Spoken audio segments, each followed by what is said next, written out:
2 hours before the police arrived, my grandfather opened his front door, looked over my shoulder instead of into my eyes, and whispered only 3 words. Get inside. Hide. He wasn't smiling. He wasn't confused. He wasn't joking.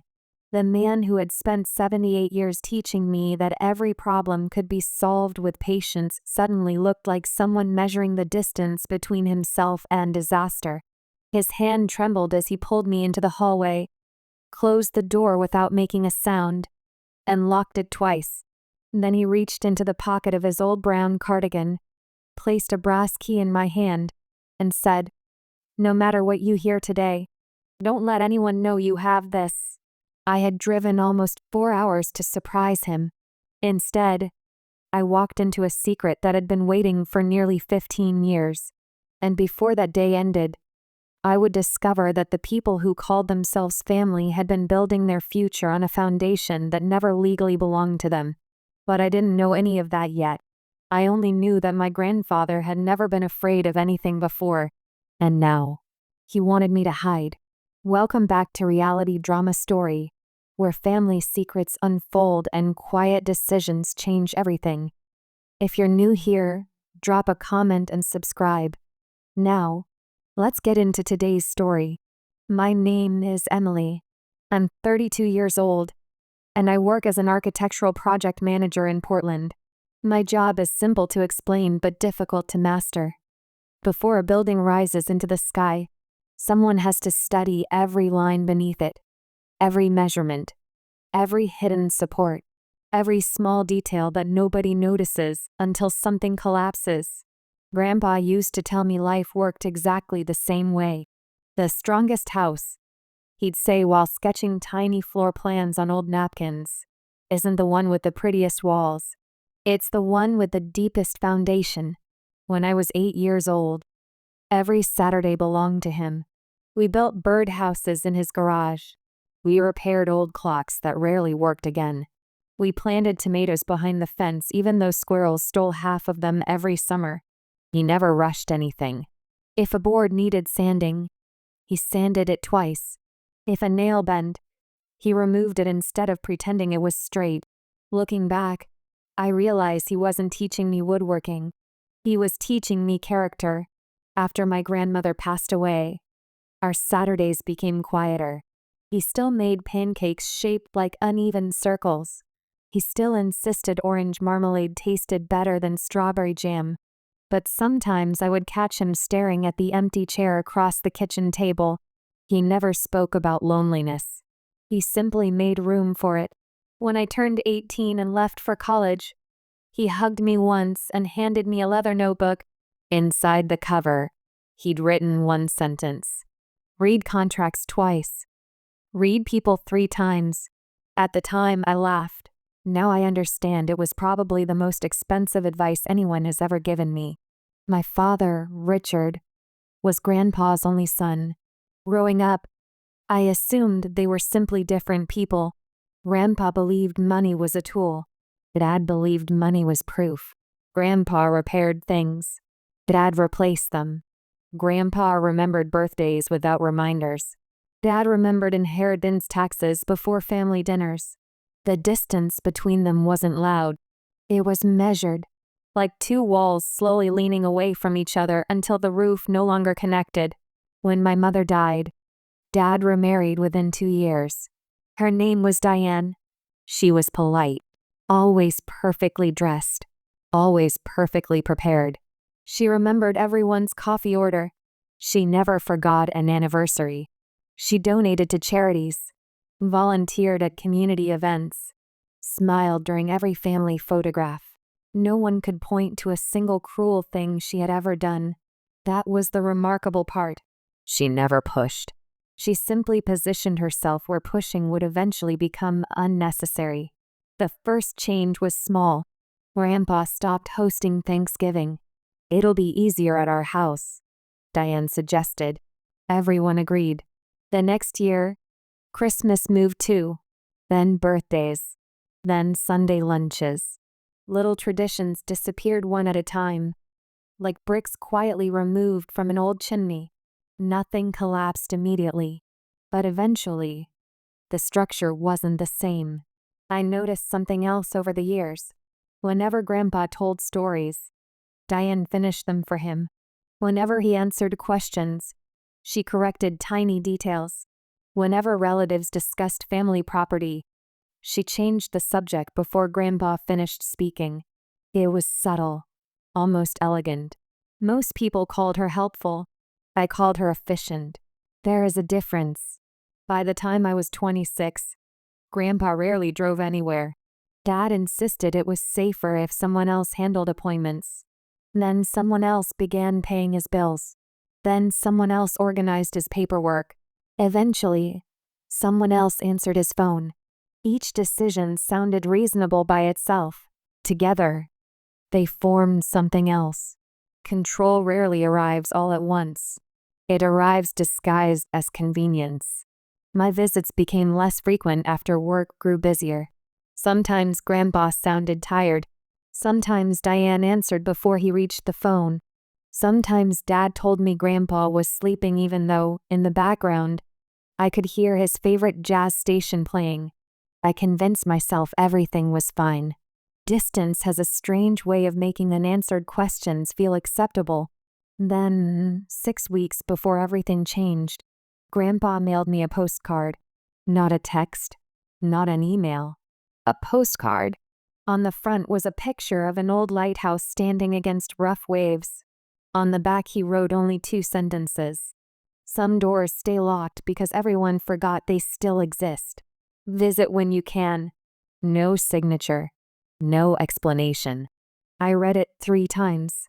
Something about his handwriting felt different, more careful, as though he expected someone else might read it first. I planned to visit the following weekend. A client meeting delayed me, then another project deadline, then a site inspection. Days became weeks. Looking back, I still think about those delays, how ordinary they seemed, how dangerous ordinary things can become. Finally, on a cool Thursday morning, I packed an overnight bag, bought Grandpa his favorite cinnamon coffee, and started the 4-hour drive without calling anyone. I wanted it to be a surprise. Halfway there, I passed the old grain elevator where Grandpa had once taught me to drive. I remembered stalling the truck 7 times. He never raised his voice. He only smiled and said, "Smooth foundations make steady walls." By noon I reached his neighborhood. Everything looked almost identical. The maple tree near the mailbox had grown taller. The white fence needed paint.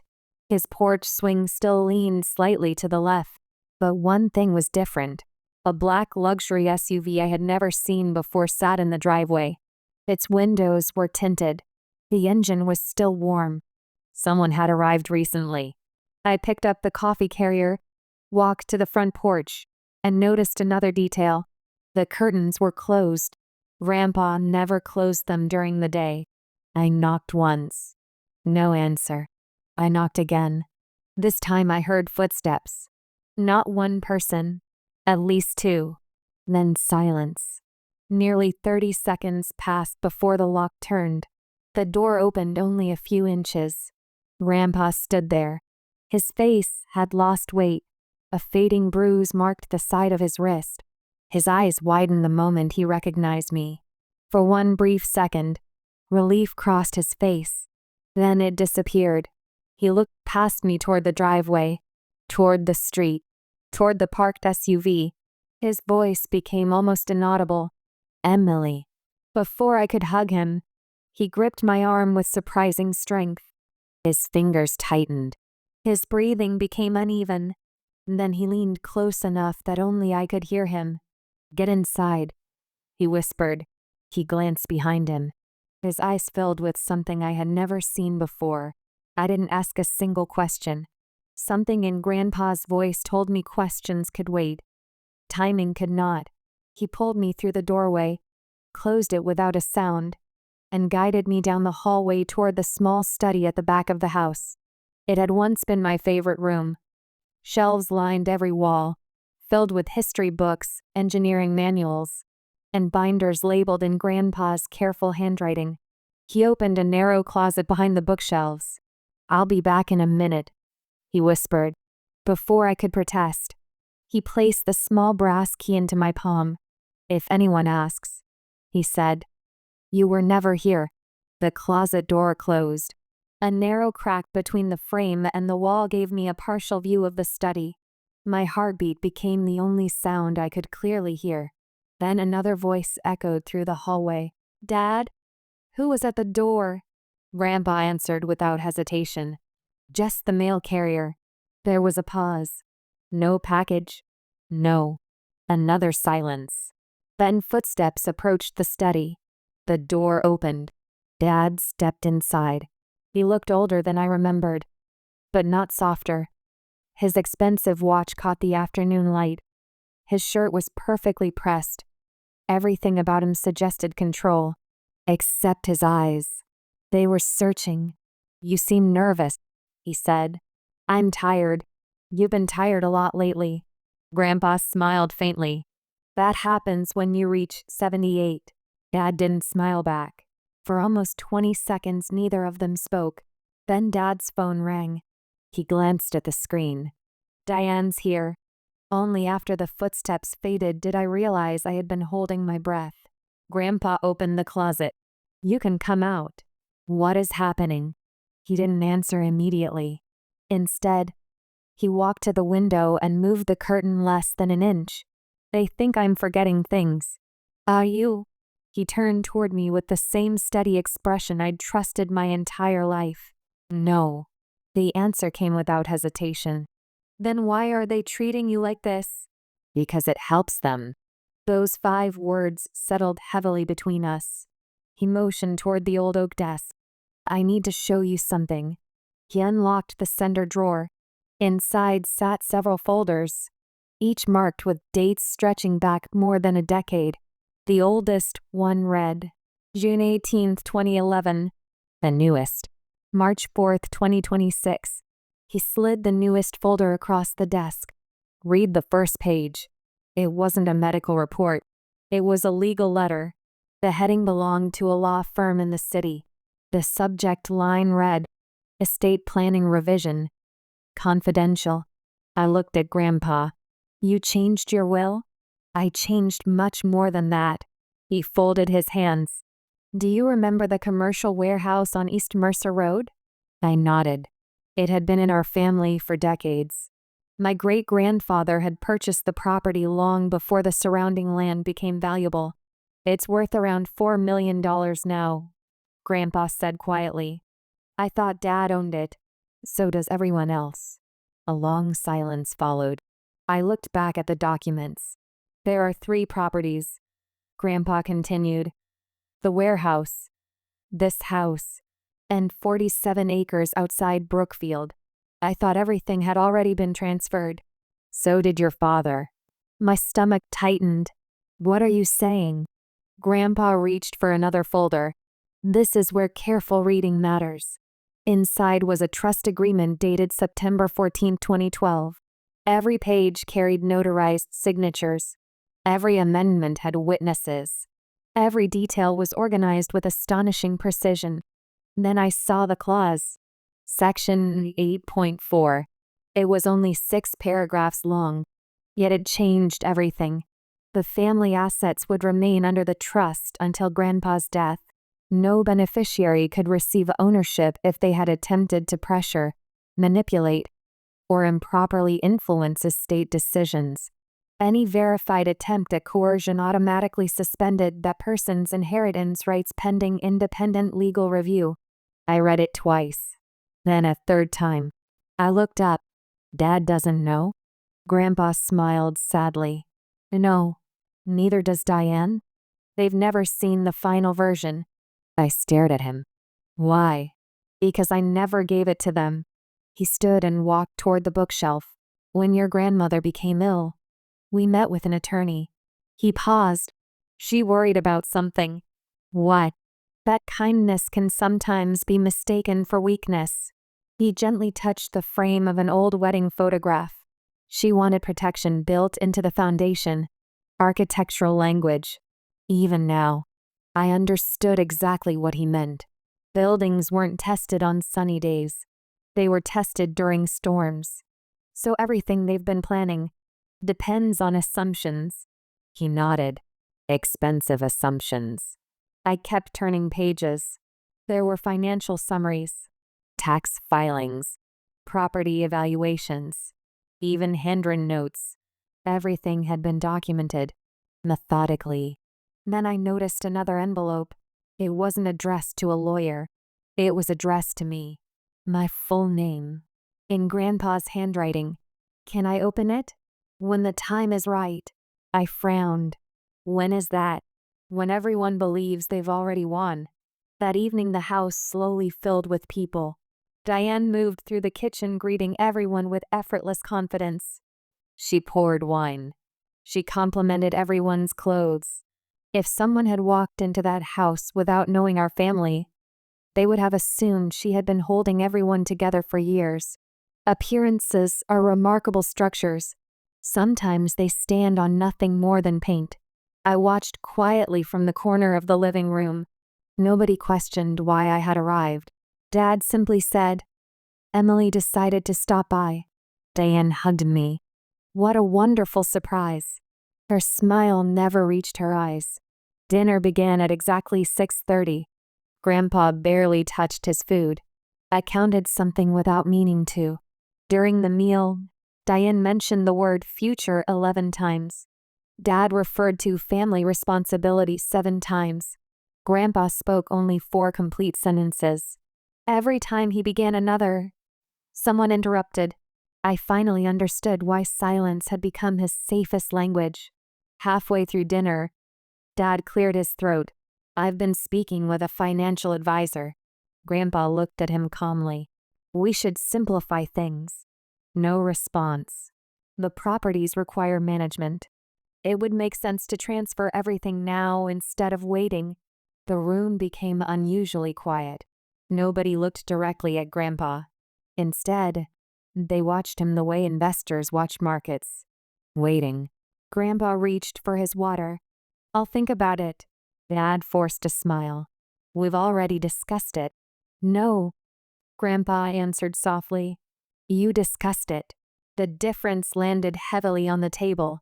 Nobody spoke for several seconds. Diane recovered first. "We're only trying to help." "I'm sure you believe that." Again. Calm. Not angry. Just precise. Exactly the way he had taught me to sand rough edges instead of striking them with a hammer. After dinner, everyone moved into the sitting room. Coffee was served.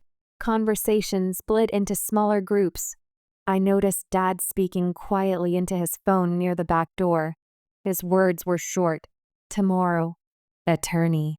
Everything ready." He ended the call the moment he noticed me looking. Then he smiled. That was the moment I stopped wondering whether Grandpa had misunderstood the situation. He hadn't. He had measured it, and he had been measuring it for years. If this story is hitting close, drop a comment and stay with me because what happens next is something none of them were ready for. Around 8 that evening, Grandpa asked me to help him carry a box upstairs. Once we reached his bedroom, he closed the door. "That meeting is Saturday." "What meeting?" "The family thinks it's about updating paperwork." He opened the box. Inside were more folders than I had ever seen. Each one labeled. Each one dated. Receipts. Emails. Property records. Voice transcript summaries. Bank statements. He handed me the brass key again. "It opens the safe deposit box at First Commonwealth Bank." I looked at the tiny key. What else is inside? The original trust, the signed amendments, and something your grandmother wanted you to have. I felt my throat tighten. "What is it?" He smiled gently. "The last letter she ever wrote." I looked back at the stacks of documents. Years of preparation, years of patience, years of quiet observation. He hadn't been waiting for revenge. He had been waiting for certainty. Outside the bedroom window, I heard another car pull into the driveway. Grandpa glanced toward the curtains. "They're early. Our attorney." He looked directly into my eyes. "And tomorrow?" he said quietly. The house will finally hear the truth. I barely slept that night. Not because I was afraid. Because my mind kept replaying every family dinner, every birthday, every holiday where I had mistaken politeness for harmony. By sunrise, I realized something Grandpa had taught me years earlier while helping me draw my first blueprint. People notice walls, he had said. Engineers notice the pressure pushing against them. For years, I had been looking at the walls. He had been measuring the pressure. Saturday arrived with unusual precision. At exactly 10 o'clock, cars began pulling into the driveway. My father arrived first. Diane followed in a separate vehicle. My Aunt Linda came carrying a tray of pastries as though this were any ordinary family gathering. 2 cousins arrived together. At 10:18, a silver sedan parked quietly across the street. A man in a navy suit stepped out carrying a leather briefcase. He introduced himself simply. Good morning. I'm Mr. Harrison. No one except Grandpa, and I seemed to recognize him. Dad assumed he was another financial advisor. He smiled confidently. Glad you could make it. Mr. Harrison returned the smile without correcting him. I appreciate the invitation. We gathered around the long dining room table. The same table where Grandma had once served Sunday roast. The same table where she insisted everyone stay until dessert. Today there were no flowers. No candles. Only folders. 1 glass pitcher of water. 8 chairs. And years of assumptions waiting to be tested. Grandpa remained standing. His posture looked stronger than it had in months. He waited until everyone sat down before speaking. Thank you all for coming. His voice was steady. I know everyone believes today's meeting is about simplifying my affairs. Dad nodded. Grandpa smiled gently. Dad relaxed. Too soon. Mr. Harrison opened his briefcase. He placed 3 sealed folders onto the table. The room grew noticeably quieter. Dad leaned forward. I've already prepared transfer paperwork. I'm aware, Grandpa replied, but those papers won't be necessary. A faint crease appeared on Diane's forehead. What do you mean? Grandpa looked toward Mr. Harrison. Our attorney will explain. The lawyer unfolded the first document. This is the revised Livingston Family Trust. Dad interrupted almost immediately. Revised? I've never seen that. Mr. Harrison adjusted his glasses. It was never provided to you. Real silence. The kind that changes a room. Dad forced a laugh. The lawyer continued calmly. The current trust became legally effective on September 14, 2012, with subsequent amendments completed in March of this year. Dad looked directly at Grandpa. Why wasn't I informed? You never asked to read it. I assumed. Grandpa interrupted him politely. You assumed. The sentence landed with remarkable weight. No anger. No raised voice. Just fact. Mr. Harrison continued reading. He explained the ownership structure. The warehouse remained inside the trust. The family home remained inside the trust. The Brookfield land remained inside the trust. Combined estimated value, $6,480,000. I watched my father's expression carefully. Confidence disappeared first, then certainty, then color. Diane finally spoke. This can't be right. Mr. Harrison slid notarized copies across the table. It has been legally verified. Dad picked up the documents. His hand shook slightly. This says I don't own anything. Not directly. I've been managing these properties for years. Management, the attorney replied, is not ownership. The distinction hung in the air like fresh concrete waiting to harden. Dad looked at Grandpa. You planned this. Grandpa answered softly. No. I prepared for possibilities. There was another long silence. Then came the clause. Section 8.4. Mr. Harrison read every word. No beneficiary who attempted coercion, manipulation, or undue influence regarding estate decisions could automatically receive distribution until an independent legal review was completed. The room changed. No one moved. No one even reached for their coffee. This clause was written because of me? Grandpa answered honestly. No. It was written because your mother worried ambition sometimes grows faster than integrity. No one said another word. Then Dad became angry. Not explosive. You've been spying on your own family? Grandpa shook his head. I've been documenting my own life. Mr. Harrison opened the second folder. Phone records. Medical evaluations confirming Grandpa's mental capacity. Notes from meetings. Witness statements. Even copies of emails requesting immediate property transfers. Everything dated. Everything organized. Everything authentic. The room felt smaller. Dad looked toward Diane. She looked away. This proves nothing, Dad said. Mr. Harrison remained composed. It proves a consistent pattern. Dad pushed his chair back. This is ridiculous. No one followed him. Instead, Grandpa quietly reached into his cardigan pocket and removed a folded piece of paper. I hoped I would never need this. He handed it to the lawyer. What is that? Diane asked. The final letter from my wife. Mr. Harrison unfolded it carefully. It is referenced within the trust documents. He looked at Grandpa. Would you like me to read it? Grandpa nodded once. The lawyer began. If you're reading this, it means our family has reached a moment where kindness is being mistaken for surrender. Leave enough for everyone to live well, but never reward anyone for believing love can be pressured into signing documents. No one interrupted. Grandma had been gone 16 years, yet somehow she had entered the room again. I watched my father lower his eyes. For the first time that weekend, he had nothing prepared to say. Then came manipulation. Dad turned toward Grandpa. You know I only wanted to help. I believe part of you did. I've sacrificed years managing everything, and you were compensated. It wasn't about money. Grandpa looked at him quietly. Then why were transfer papers already prepared? Dad opened his mouth. Nothing came out. Diane stepped in. We've all been under stress. She reached for Grandpa's hand. You know how much we care. He gently withdrew his hand before she could touch it. Caring, he said, doesn't begin with ownership. Tears appeared almost instantly. I've tried so hard to keep this family together.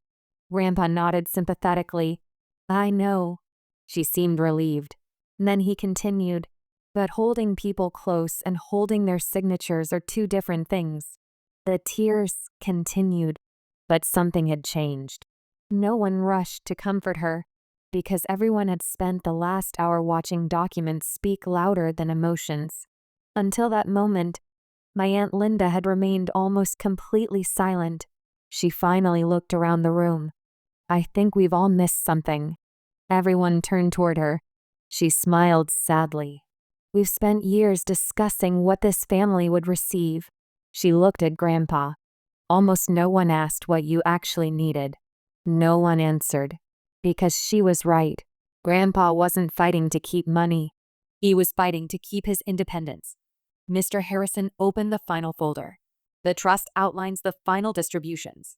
Every beneficiary would receive something. My cousins would each receive education funds. My aunt would receive the lake cottage. Several charities would receive fixed donations totaling $750,000. The local public library would receive $100,000 for literacy programs in Grandma's name. Then came the final page. The position of successor trustee. Mr. Harrison looked toward me. Is assigned to Emily Livingston. The room turned. Every eye settled on me. Even I hadn't known. Dad stared in disbelief. You knew? I slowly shook my head. No. Grandpa smiled. You read before you sign. He paused. You ask questions before making decisions. Another pause. And you understand that a strong foundation matters more than impressive walls. I felt tears gathering, but I kept my voice steady. I'll protect what you built. I know. Those two words meant more to me than any inheritance ever could. 3 weeks later, the legal review concluded. The trust remained exactly as written. No court challenged it. No signatures changed. No emergency transfers occurred. Dad eventually apologized. Not dramatically, just quietly. One afternoon, he visited Grandpa alone. They spent almost 2 hours talking on the porch. Neither ever told me everything they discussed. Some conversations belong only to the people who survive them. Diane moved out of the management role voluntarily. Professional accountants took over the property administration. For the first time in years, Grandpa began paying his own weekly bills again. He insisted on writing every check himself. His handwriting was slower, but still perfectly clear. A month later, we cleaned the garage together. Behind an old workbench, we found the birdhouse we had built when I was 8 years old. The roof leaned slightly. One side had faded from years of rain. Grandpa laughed. We measured that left wall twice.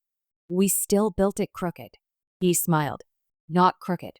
He picked up the tiny wooden house and brushed away the dust. It settled. We repaired it together. New nails. Fresh paint. The same foundation.